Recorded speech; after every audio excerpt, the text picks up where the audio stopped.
I mean, the cost of food is just, it's so low. I was just surprised how cheap it is. Welcome to the Expat Edge with Marcus and Matt, where we answer your questions about becoming an expat to help you thrive abroad.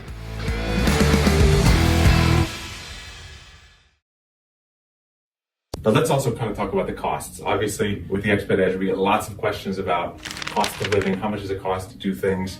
I was very pleasantly surprised by how much things cost here. Right. So, I mean, we took a lot of taxis in Serbia, and I think we took one from one side of Belgrade all the way over to the other side of Belgrade, and it was $12. I mean, that was quite impressive to me, but most all of our rides were never more than $5. So that's pretty surprising. After that, I mean, the cost of food is just, it's so low. Right. You go out and you have a whole huge plate of food that's quite delicious, and we'll talk more about Serbian cuisine in a little bit, but I was just surprised how cheap it is. You know, we had lunch the one day. It was $3 for the main dish, $1.50 for the salad. For the kind of local chain restaurant. Right. Mm-hmm. So that was surprising. I mean, you also, I know you did a bit of research about how much it costs to rent an apartment here in Serbia. Maybe you can... So I'm very conscious about price. Mostly, I just like to find the value and compare the value between Russia, Germany, the US. Yeah. And in Serbia, I was surprised to find, not surprised, I knew that it would be less than Western Europe, but I didn't know how it would compare to Russia, for example. Sure. One of the first things that I compared was, SIM card, for example. Right. I bought a SIM card with 15 gigs and 100 minutes for, as a tourist for like 14 days. And it was... $6, you said? It was just less than $6, but I also got the eSIM from Airalo, or whatever it's called. And that was $5 for 1 gigabyte. Right. So I'm thinking, well, I'm coming into Belgrade, or Serbia, I don't have any connection. $5 is worth it, fine. But once you're actually here, you could probably get a plan, a SIM card, to for all of your internet traffic for 30 days. You'd probably spend no more than $15, right? Exactly. $15 would be huge traffic, right? So that was the first comparison that I made. It's like $10 or less. Yep. For a connection. And then the second was food. So we ate at lots of different restaurants, very local places to kind of high-end, luxurious restaurants. I mean, even the place we had dinner last night, it was probably one of the more fancy Serbian restaurants in the center of Belgrade, and it was, I can't remember what the final price was, but for 5 people, it wasn't more than $150.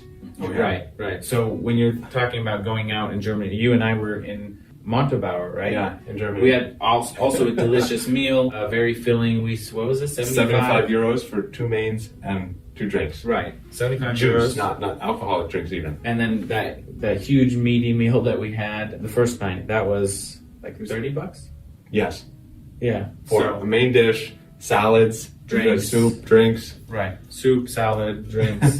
So a little bit more food-wise. Yeah.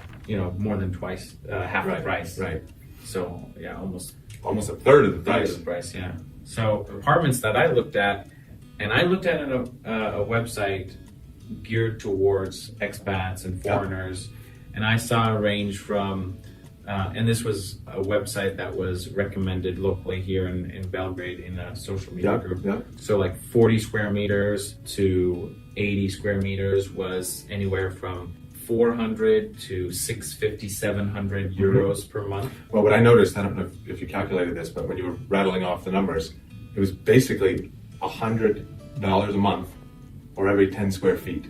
So you mentioned one that was like 100 square meters. It was about $1,000. 60 square meters, you said about $600. Yeah, right. So, okay. Yeah, I mean, it's very, very cheap, even by Russian standards or even German standards. Well, rent is quite low. I was thinking in my mind what we pay in Germany, for 200. But we're in the capital here, so just for reference, right? You're in Germany where you live. Yeah, 20 minutes outside of Bonn. But in Germany, the prices are quite level. Yeah, across. They're slightly inflated in the cities, and of course they're smaller, in big cities. But we rent a large house, 240 square meters.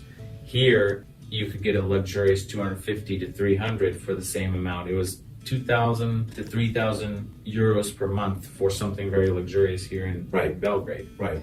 So even, I saw some like townhouse type Yeah. houses with a yard and Yeah. everything. So they certainly have something for every taste. Right. And so, one other last data point maybe on costs. I mean, we're here for a business trip and we're staying in a 5-star hotel, in the center of Belgrade. It's $150 a night.